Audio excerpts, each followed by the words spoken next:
স্বাগত রেডলাইন ঢাকায়, আপনাদের সাথে আছি গোলাম কিবরিয়া। শুক্রবার শেষ হলো বিপিএল এর দ্বিতীয় পর্ব। প্রথম পর্বের প্রতিদ্বন্দ্বিতার তীব্রতা অনেকটাই অনুপস্থিত ছিল চট্টগ্রাম পর্বে, আর উইকেটের সমালোচনা তো আছে প্রথম পর্ব থেকেই।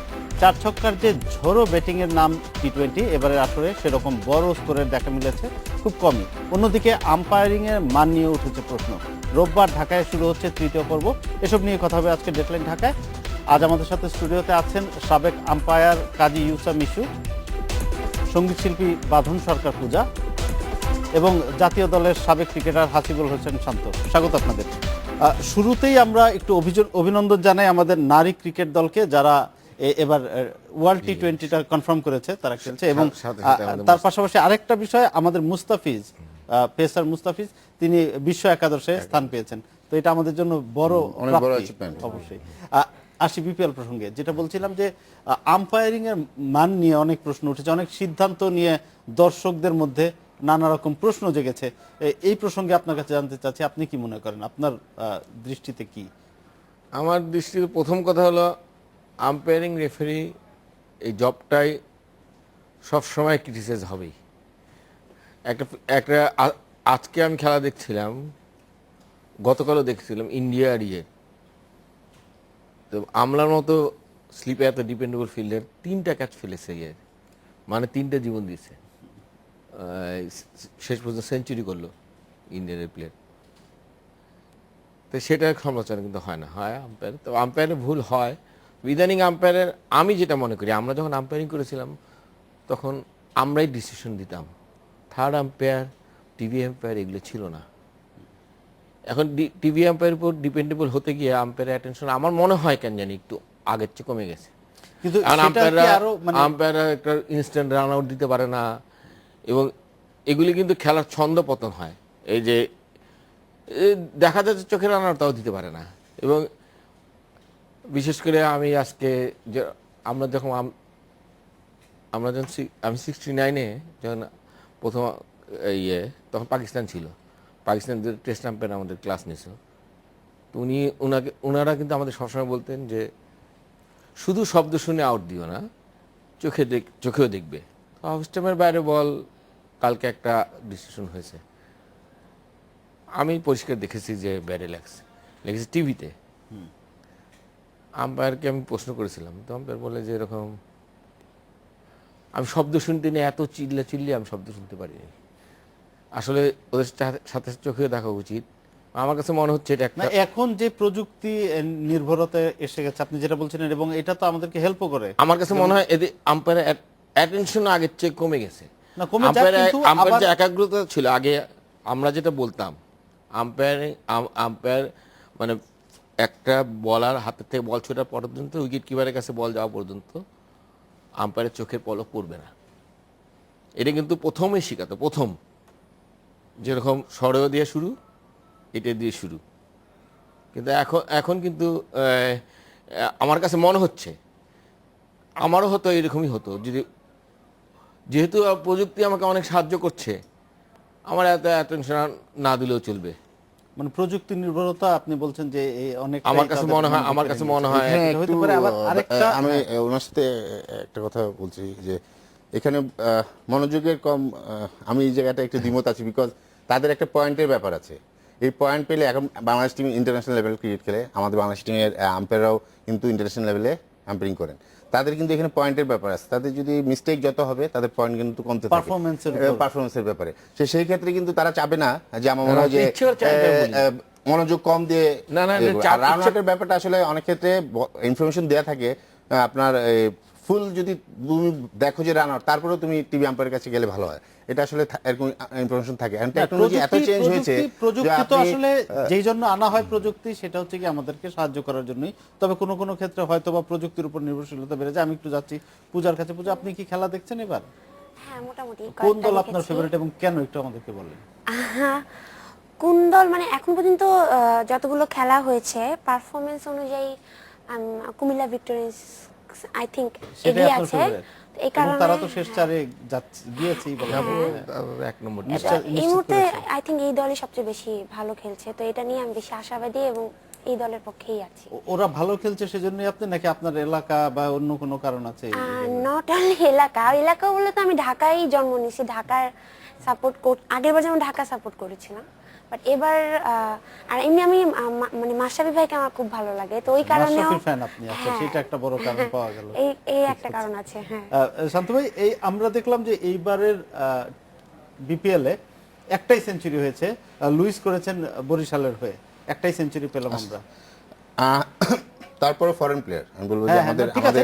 তার পাশাপাশি আমি যেটা বলতে চাচ্ছি যে আমরা তারপরই দেখলাম ক্রিস গেইল একটা টুইট করেছেন যে সেঞ্চুরির আমার জন্য জন্য একটা তাকে বুক সেঞ্চুরি করার বুক করে জন্য। এবং উনি আসছেন। তো এই সব মিলে কি মনে হচ্ছে আসলে আপনার?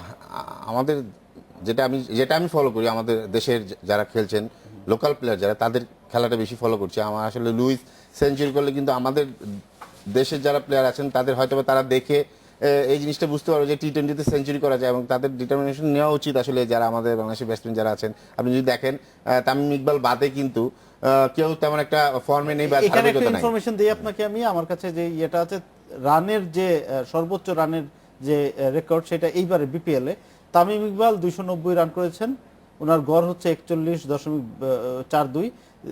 দিলশান করেছেন 228 রান, আর সাঙ্গাকারা 224 রান। তার মানে দেখা যাচ্ছে টোটাল রানের হিসাবে কিন্তু তামিম এক নম্বরে জি, আছে। ও এক নম্বর। তারপর কিন্তু আপনি যদি দেখেন আপনার 4, 5, 6 নম্বরে যে কিন্তু আবার বাংলাদেশের একজন প্লেয়ার।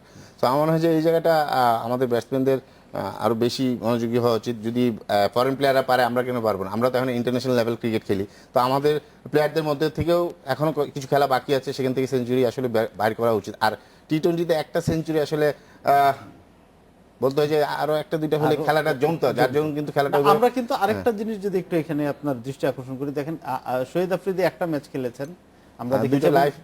হ্যাঁ, লাইভ পেয়েছেন, ঠিক আছে, এটা তার ভাগ্য ভালো, কিন্তু উনি খুব এন্টারটেইনিং ক্রিকেট সেই দিন উপহার দিলেন আমাদেরকে। এবং আসলেই বিপিএল এ যেটা মানে টি-20 মানুষ যেটা দেখতে চায়, টি-20-র ম্যাচে খেলা আর কি। আসলে এখানে আরেকটা জিনিস হচ্ছে যে আমাদের লোকাল প্লেয়াররা খেলতে পারছে না, বিকজ আপনি যদি দেখেন যারা খেলছে ফরেন প্লেয়ার, তারা কিন্তু সারা বছরই এরকম টুর্নামেন্ট খেলে আসছে, কিন্তু আমাদের দেশে যারা আছে ন্যাশনাল টিমের প্লেয়ার বাদে যারা লোকাল প্লেয়ার আছে, যারা কিন্তু এই প্রায় 2.5 বছর পরে টি-20 খেলছে। সো এই 2 বছরের গ্যাপটা কিন্তু অনেক। যত বেশি খেলা হবে তত বেশি কিন্তু আপনার অভিজ্ঞতা বাড়ছে, আপনার কিভাবে কোন বলটা খেলা উচিত, কোন সময় খেলা উচিত, সবকিছুর অভিজ্ঞতাও বাড়ে। কিন্তু অবশ্যই আমি কনফিডেন্সেরও ব্যাপার আছে। আরেকবার একটু যাচ্ছি, এই যে রান কম হচ্ছে, দর্শকদের যে প্রত্যাশা টি-20-তে আমরা আশা করি যে 4-6-এর একটা বন্যা বয়ে যাবে। থিম সংটা যদি আমরা মনে করি বলগড়া গেল কি 4 ছক্কা হই হই, তো ওইটাতেও বোঝা যায়। কিন্তু এই 4 ছক্কা আমরা সেরকম দেখছি না, মানে মোট কথা ওভারঅল রান কম হচ্ছে, এরকম একটা হতাশা আছে দর্শকদের মধ্যে। এটা কি কারণ, আপনার কি মনে হয়? এটা একটা কারণ আমার কাছে মনে হচ্ছে যে বল, আমি বেশিরভাগ খেলা আমি অবশ্য মাঠে খেলা কম কম দেখেছি এবার, কিন্তু আমি টিভিতে খেলা আজকাল খুব ভালো দেখা যায়। আমি বল অফ দ্য পিচ একটু স্লো আসতেছে, আমি জানি না কেন, কারণটা কি। এই জন্য বল বারের ইয়েটা টাইমিংটা এভাবে হচ্ছে না। অফ দ্য পিচ একটু খেয়াল করে দেখেন, একটু স্লো আচ্ছা, এটা কি আর এটার কারণটা কি আপনার কি মনে হয়? এটা কারণ উইকেট সেভাবে প্রস্তুত করা যেত না যেন রান বেশি হয়? করেছিল হয়তো এই যে সময় যত এমনও হতে পারে যে আমাদের দেশে এই সময় যে ওয়েদার থাকা উচিত ছিল, ওই ওয়েদার কিন্তু এই সময় আমরা পাইনি। এটা একটা বড় ফ্যাক্টর, কিন্তু আমাদের ডিউ কিন্তু 15 নভেম্বর পরে থেকে শুরু পড়ার কথা পুরা, কিন্তু ডিউটা হয়তো 2 দিন ধরে পড়ছে। আসলে ক্রিকেট পিচটা কিন্তু খুবই সেন্সিটিভ, এটা অনেক কিছুর উপর নির্ভর করে। একটু 19-20 থেকে অনেক কিছু হয়ে যায়। যে আমাদের তো তা ভালো, ইন্ডিয়া ক্রিকেট এই টেস্ট ম্যাচ নিয়ে আইসিসি তাদের পিচ নিয়ে তারা অবজারভেশন দিয়েছে না, শুধু তারা টিম পাঠিয়েছে, এবং ইন্ডিয়াকে তারা ফাইনও করতে পারে $15,000 বোধহয়। মানে তারা এবার যেই উইকেট ম্যাচ রেফারি পর্যন্ত ইয়ে হয়েছে। আমাদের সেই হিসাবে মানে অত ইয়ে না, তবে এই পিচে আমি আশা করি 180 রান কমপক্ষে করা উচিত ছিল। এটা ব্যাটসম্যানরা টু কশাস। আর শান্ত যেটা বললো সেটাও ঠিক, যে মানে না আর পরস্পরের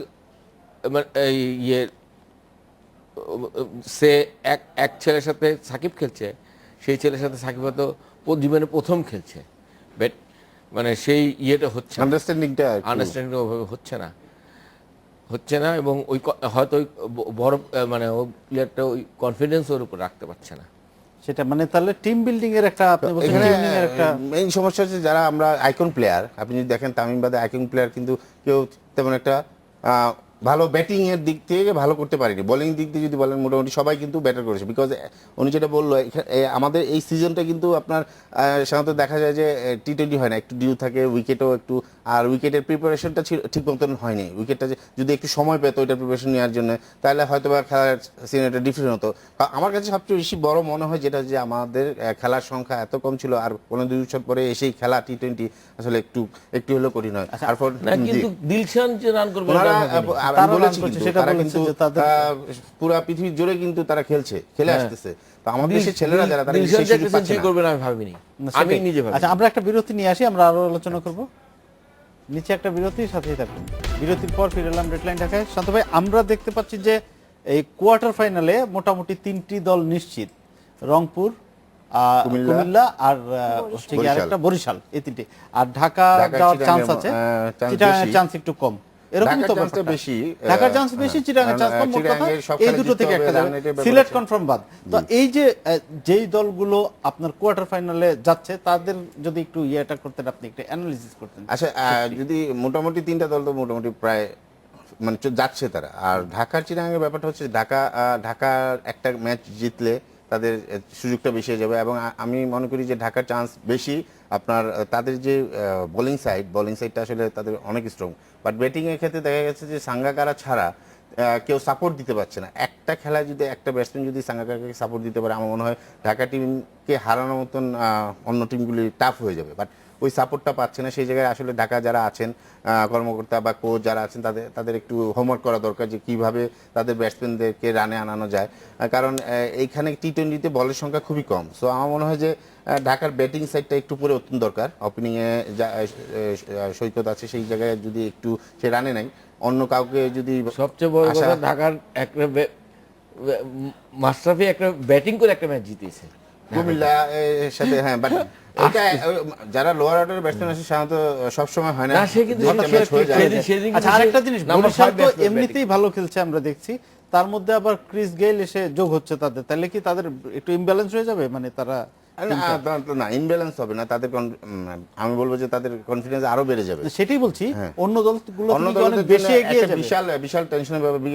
বিশেষ করে বোলিং যারা করবেন তারা একটু হলেও চিনতে পড়বেন। বাট উইকেটের যে নেচার, সেই নেচার অনুযায়ী আমার মনে হয় না যে ক্রিস গেল তার স্বাভাবিক খেলা খেলতে পারবে, বিকজ উইকেটে ঢাকা উইকেটে খেলা হবে, জানি না এখন কি অবস্থা।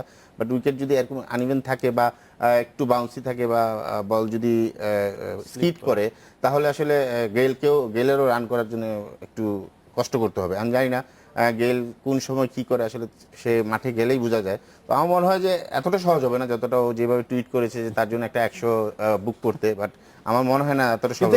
সহজ হোক কঠিন হোক, এই যে এই আত্মবিশ্বাসগুলো কিন্তু আমাদেরকে মানে দর্শকদেরকে উজ্জীবিত করে খেলা দেখতে দর্শকরা যাওয়া তো অবশ্যই দেখতে চায় যে মার হবে। যেমন আপনি যদি প্রথমবার বিপিএল দেখেন, মোটামুটি একটা ভালো জমেছিল। সেকেন্ডবার কিন্তু আরো ভালো খেলা হয়েছিল, রানও ভালো হয়েছিল, বিকজ এক বছর পরে কিন্তু সেকেন্ড ইয়ারই আবার তারা খেলতে হবে, তাদের খেলার মধ্যে ছিল। আর ক্রিস গেল ওই বছর কিন্তু সেকেন্ড ইয়ারে এসে কিন্তু প্রচুর রান করেছেন। সো আমার মনে হয় যে এই ক্রিস গেল যদি আরো আগে আসতো, দর্শকরাও আরো আগে মজা পেতেন, বিকজ খেলাটাই কিন্তু বেসিক্যালি এই দর্শকে আনার জন্য, দর্শকরা যাতে খেলা দেখেন এবং প্লেয়াররা যাতে আরো উৎসাহিত হয়।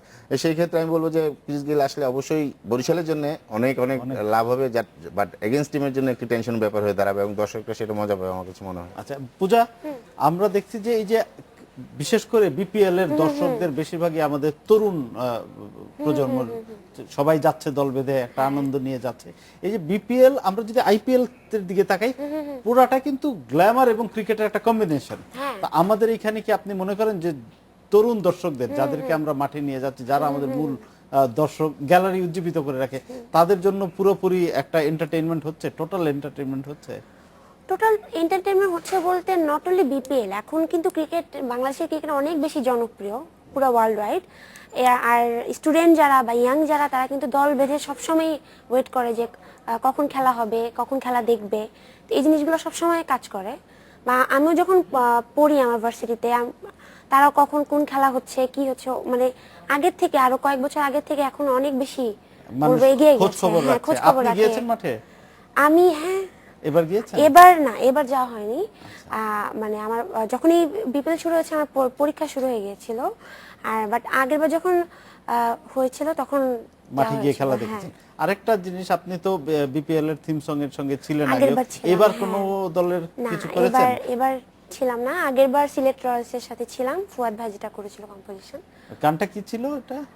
এরকম ছিল কিতামাতো ভাই কিতামাতো ভাই, এরকম মানে type-এর। সিলেটের সিলেটের একটা language-এ। ভাষায় ওই গানটা ছিল। মিশু ভাই, একটা জিনিস আমরা মনে করি যে আইপিএল এর যেই তারা যেই আইডিয়াটা মাথায় নিয়ে আইপিএল খেলে, যেমন কলকাতা নাইট রাইডার্সের একটা খেলা ইডেনে থাকে, এরকম আমাদের দেশে যদি এরকম করা যেত, ধরেন বরিশালের অন্তত একটা ম্যাচ বরিশালে, সিলেটের একটা away। Match home and away যদি করা যেত, তাহলে কি আপনি মনে করেন যে আরো বেশি দর্শককে সম্পৃক্ত করা যেত বা আরো বেশি দর্শক উপস্থিতি নিশ্চিত করা যেত? তা তো বটেই। আপনি যদি খেলা যদি চিটাগাং আর রাজশাহী ছাড়া ইভেন সিলেটেও দিতেন, সিলেটে আপনি দর্শক জায়গা দিতে পারতেন না। তো ফুটবলেই তার প্রমাণ।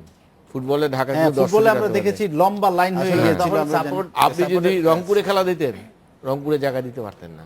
হ্যাঁ, কারণ বরিশালে যারা যে খেলা দিতেন। দলের এবং ওরা তো তাতে ওখানকার হতো কি, অনেকেই করবে। তাতে হতো কি স্থানীয় একটা ক্রিকেটের জাগরণ হতো। এটা যদি সম্ভব হতো, এখন এটা সম্ভব না, অনেকগুলো কারণ আছে। কারণ ক্রিকেটে আইসিসি অ্যাকোমোডেশনের প্রবলেমটা দেখবে, হোটেল ওরকম স্ট্যান্ডার্ড হোটেল আছে কিনা। না, আমরা মনে করি যে বিভাগীয় শহরগুলোতে সেই ইনফ্রাস্ট্রাকচার গুলো সেই জিনিসগুলো আছে আমাদের আছে। এখন মোটামুটি কম বেশি।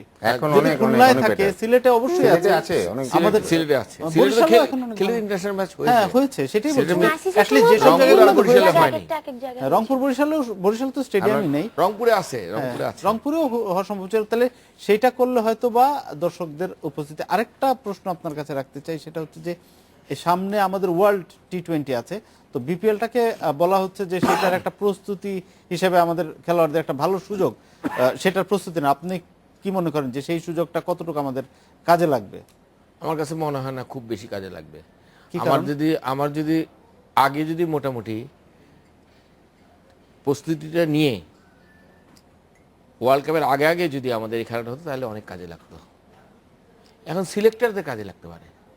সিলেক্টরদের কোন 20 কোন জনকে প্লেয়ারকে পিক pick করবে, 20 বা 25 জনকে পিক করবে প্রথমে, তারপরে তারা 15 জন টিম করবে, তাদের হয়তো লাগতে পারে। কিন্তু আমার মনে হয় না যে আপনি যেই সেন্সে কাজে লাগবে, আমার মনে হয় ওয়ার্ল্ড কাপের আগে আসলে এশিয়ান শান্ত কাপ ভাই, আছে। আমি একই প্রশ্ন নিয়ে আপনার কাছে আসবো। আমরা একটা বিরতি নিয়ে আসি। খুব ছোট্ট একটা বিরতি। পজিটিভ অবশ্যই কিছু পাবে আমার মনে হয় না। নিচে একটা বিরতি, সাথেই থাকুন। বিরতির পর ফিরে এলাম ডেডলাইন ঢাকায়। পূজা, যেটি শুরুতে বলছিলাম যে বাংলাদেশের নারী ক্রিকেট দলের একটা বড় সাফল্য, তারা ওয়ার্ল্ড কাপ টি20-তে কোয়ালিফাই করেছে এবং খেলতে যাচ্ছে। তো আপনাকে যদি এরকম একটা সুযোগ দেওয়া হয় যে আমাদের নারী ক্রিকেট দলের জন্য থিম সংটা আপনি গাইবেন, আপনার কেমন লাগবে সেটা? অনেক বেশি ভালো লাগবে, কারণ দেশের যে কোনো একটা সেক্টরে যদি আমি নিজেকে সংযুক্ত রাখতে পারি, কারণ আমি তো আমার দেশকে প্রেজেন্ট করতেছি, তাই না? যেমন আমি আগেরবারও যখন আইসিসির গানের সাথে যুক্ত ছিলাম, আমরা 6 জন ছিলাম, এটা কিন্তু আমার জন্য অনেক বেশি গৌরবের ব্যাপার ছিল। কারণ যখন পুরো আইসিসি থিম সংটা কিন্তু বাংলাদেশ থেকে যেহেতু ছিল, বিভিন্ন ভারত থেকে, পাকিস্তান থেকে, সব জায়গা থেকে এসে আমাদের ইন্টারভিউ নেওয়া হচ্ছিল যে কেমন অনুভূতি আপনার, আইসিসির গান করেছেন, থিম সংটা আপনাদের গাওয়া।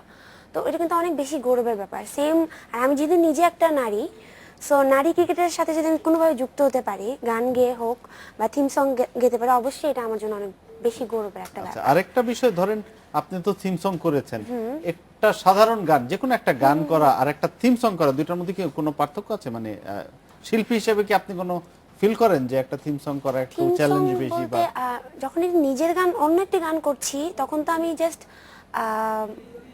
আমার কথা ভেবে দর্শকের চিন্তা করে করছি। বা যখন আমি কোনো প্রোডাক্টের থিম সং গাচ্ছি বা দেশের কোনো কিছুর সাথে যুক্ত হচ্ছে, আমি কিন্তু আমার দেশকে রিপ্রেজেন্ট করছি। প্লাস পার্থক্য তো একটুই আছে। আর থিম সঙ্গে এটা গায়কির মধ্যে আপনার গানের যে গায়কি, গানের যে ঢং, সেটার মধ্যেও কি কোনো বিশেষ বিষয় থাকে? হ্যাঁ, কারণ থিম সং যখন গাচ্ছি, আমি একজনকে প্রেরণা দিচ্ছি, আমি ক্রিকেটারকে উৎসাহ দিচ্ছি আমার গান দিয়ে। ওইখানে আমাকে আমার ভয়েসের Feelings-টা অনেক বেশি থাকে। ফিলিংসটা অনেক বেশি কাজ করে, সেই আবেগটা আসতে হয়। আবেগটা আসতে হয়, রাইট। আচ্ছা আচ্ছা। তো নারী ক্রিকেটের জন্য গান করলে সেই আবেগের নিশ্চয়ই আরো অনেক আরো বেশি বেশি দ্বিগুণ প্রাচুর্য হয়ে দেখতে যাবে পাবো আমরা। অবশ্যই।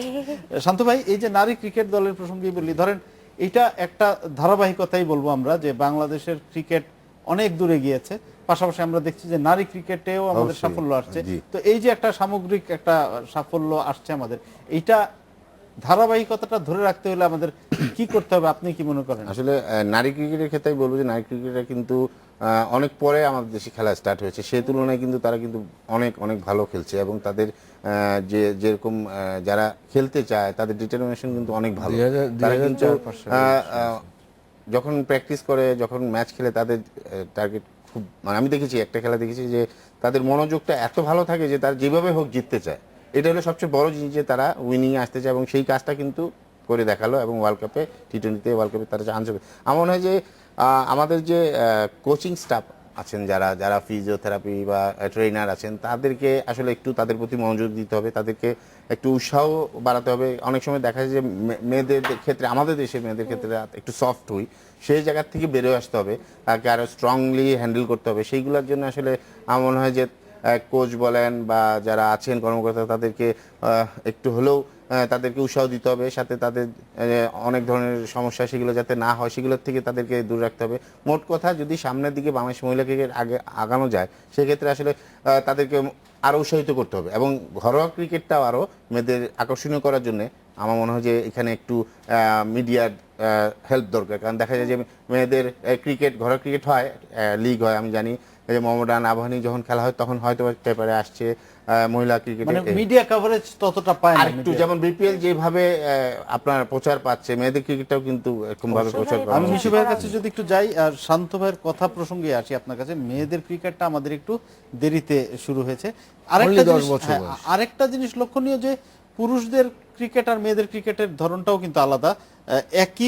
একই ভাবে তাদেরকে কোচিং করানো বা করানো সম্ভব না, কারণ খেলাটার সবকিছু একটু ডিফারেন্ট। তো আমাদের এখানে গিয়ে সেই এক্সপার্টিজ আছে আমাদের কোচদের বলেন বা আমাদের যারা তত্ত্বাবধান করে তাদের মধ্যে, নাকি এটার জন্য যারা এক্সপার্ট অন্য কোনোখান থেকে এক্সপার্ট আনা দরকার হবে?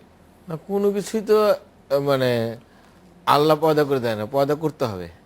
এবং আমার দেশে যখন মেয়েদের ক্রিকেট যখন এগিয়ে গেছে, আমাদের শুধু, সক্ষমতাও বাড়াতে হবে। হ্যাঁ, শুধু একদিকে আমাদের মেয়েদের শুধু কোচ না, ক্রিকেট আম্পায়ারও মেয়েদের হতে হবে। এবং আমাদের আমাদের মেয়েদের ক্রিকেট সবচেয়ে এক কথা অনেকে হয়তো জানে না, আমাদের রূপা নামে একটা মেয়ে ছিল, 1986-এ কোয়ালিফাইড আম্পায়ার। আচ্ছা, যখন মেয়েদের ক্রিকেট কেউ চিন্তা করতো না, ঢাকা ইউনিভার্সিটিতে মেয়েটা পড়তো। 86-এ 86-এ সে কোয়ালিফাইড করছে এবং সে রেগুলার, যেহেতু ছেলেদের খেলা হতো, আমরা আম্পায়ারিং দিতাম না, কিন্তু সে রেগুলার স্কোরিং করতো। ফার্স্ট ডিভিশনের প্রিমিয়ার লিগে স্কোরিং করেছে। আমাদের মেয়েদের কিন্তু উৎসাহ আছে, তাদের দরকার এক্সপোজার। আর ফ্যামিলি সাপোর্টটাও কিন্তু আর অনেক বেশি হ্যাঁ, দরকার ফ্যামিলি মেয়েদের, সাপোর্ট কারণ যে কোনো সেক্টরে বিশেষ করে এখন ক্রিকেটের দেয়। এখানে কিন্তু ফ্যামিলি থেকে মেয়েদের সাপোর্টটা ওরকম দিবে না যে একটা মেয়ে যে বাইরে খেলবে। এটা আমাদের সোসাইটির একটা সোসাইটিতে মাইন্ডসেটের এটা কারণে মাইন্ডটা ওরকম না, তো ওই হয়তো জিনিসটা আমরা আরো আশা করব বেশি যে ব্রড করা উচিত। নিশ্চয়ই পরিবার থেকে এই যে হ্যাঁ। যারা খেলছে তারা অবশ্যই পরিবারের করা উচিত। সহায়তা আর ভাই পেয়েছে যেটা এবং বললো যে মিডিয়ার সাপোর্টটা যদি আরো বেশি থাকে, তাহলে ফ্যামিলি থেকেও তারা চিন্তা করবে যে না, আমরা মেয়েকেও এই জায়গায় দিতে পারি আমরা। আরেকটা জিনিস একটু আজকাল জানতে দেয়। চাচ্ছি, হ্যাঁ আজকাল অবশ্যই বাবা- আরেকটা বিষয় জানতে চাচ্ছি, যেটা আমাদের অন্যান্য খেলাগুলোর ক্ষেত্রে এই প্রশ্নটা আসে যে আমাদের খেলোয়াড়দের শারীরিক সক্ষমতা অনেক ক্ষেত্রে, ধরেন অস্ট্রেলিয়ান একজন নারী যিনি প্রায় 6 ফিটের কাছাকাছি তার উচ্চতা এবং তার শারীরিক সক্ষমতা অনেক বেশি, সেইটা কি আমাদের জন্য একটা বড় চ্যালেঞ্জ হয়ে দাঁড়ায় কিনা? বটেই।